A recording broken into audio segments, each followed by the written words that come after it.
What's the fastest way to lose money before you're even on the market? Well, all you have to do is make one of these 3 mistakes, and it's going to cost you even before that first buyer walks through your door. I'm going to show you exactly how that happened to one of my sellers, what it cost them, what to do instead, and when it really does make sense not to spend money fixing things before you sell. I'm Irene, your local realtor here in my community of Mission, BC, where I've been helping people just like you buy and sell for the last 20 years. Let's get into it. Mistake number 1, overpricing your home. Now, I know you've heard it over and over again, but the price you list at is the single biggest factor in how your home sells once it's on the market. Now, I once worked with a seller. I'm going to call her Karen. It's not her real name. And she had lived on her property for a very long time. It had a large lot and a spectacular view. But the house itself was old and in rough shape, and it hadn't seen a single update in decades. Now, Karen said she was ready to sell. She had lots of good reasons. First step was to establish a list price. So we looked at her neighborhood, and a property nearby had recently sold for a significantly high amount. It had the same lot size, the same view, but a much bigger and newer house. So that made his worth far more than hers. And I tried to explain that to Karen, but she wasn't pleased with what I had to say. Now, Karen had decided her price would be based on what she needed to pay out her bills and pad her bank account, not what comparable homes were actually selling for. And I'll tell you for a fact that the first 3 to 4 weeks are the most important. Now, Karen waited patiently. Unfortunately, there were no showings, and we definitely had no offers. She refused to lower the price. She kept waiting and hoping, and still nothing happened. No surprise. Now, Karen's story isn't unique. It happens all the time. We have a market flooded with sellers like this, basing their price on their needs and wants. And you know what? They're going to get the same results. No showings or very few, no offers, just waiting and hoping. And when the waiting gets to be too much, then we're going to start reducing the price. So now they're chasing that market instead of working with it. And here's the problem with that.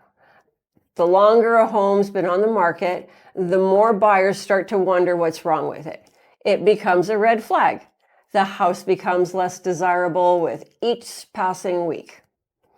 And by the time your price reduction brings them in, buyers already know that you haven't had any serious offers, and they may try to come in low, maybe real low. And that's why sellers who overprice almost always walk away with less than if they had priced it right from the start.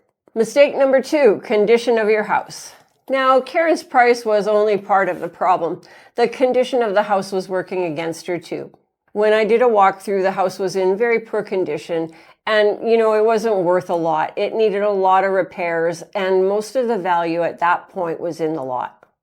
Now, Karen couldn't take on those repairs. The money just wasn't there, and physically, she wasn't in the position.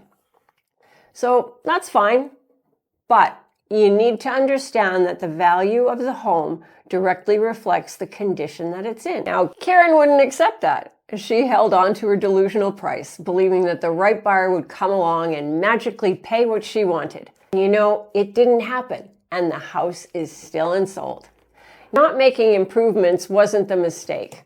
Sometimes the money isn't there, time runs out, or life gets in the way. Things happen. But pricing a home in comparison to a more updated property, that's the biggest mistake you can make. Now, the seller down the street who renovated, sure, he's going to get more, but he also paid that extra for the upgrades. So he's going to get them back, hopefully. But if you didn't spend that money in the first place, there's nothing to recover. You see what I mean? Now, old and worn buyers can work with. Old, worn, and dirty, they tend to walk away. Mistake number 3, market denial. This cost her more than any of the other mistakes. Now, the market was giving her clear feedback. She had very few viewings, and that meant that she wouldn't have a chance for any offers. But she still chose not to accept it. And it's not like she's a newbie. This wasn't her first attempt at selling. She'd been on the market the year before at a lower price. Yeah, at a lower price. And she didn't get many viewings then, and absolutely no offers. So now she relists into a weaker market at an even higher price, and she was still expecting to get better results. I did go over the market conditions with her thoroughly, very thoroughly, explaining that she wouldn't get anywhere near what she was asking. You know what? It didn't matter to her at all. This shows you what a clear case of market denial actually looks like. Now, you're not going to do yourself any favors if you're going to keep your head in the sand. So before you list, you need to understand what the market's doing. When rates go up, buyers qualify for less. When there are more homes to choose from, they take their time. When the economy feels uncertain, they tend to pull back. Now, if you're not considering that before you list, you're going to be setting a price that's based on a market that doesn't exist. So you really do need to be realistic and see it as it is, not where you want it to be.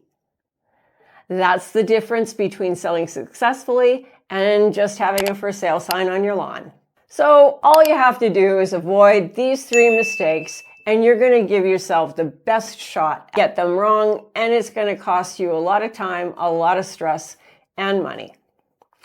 If you'd like to know what your home is worth right now here in Mission, BC, you'll find my contact information in the description box below. Give me a call. We'll talk. Thanks for watching, and I'll see you in the next video.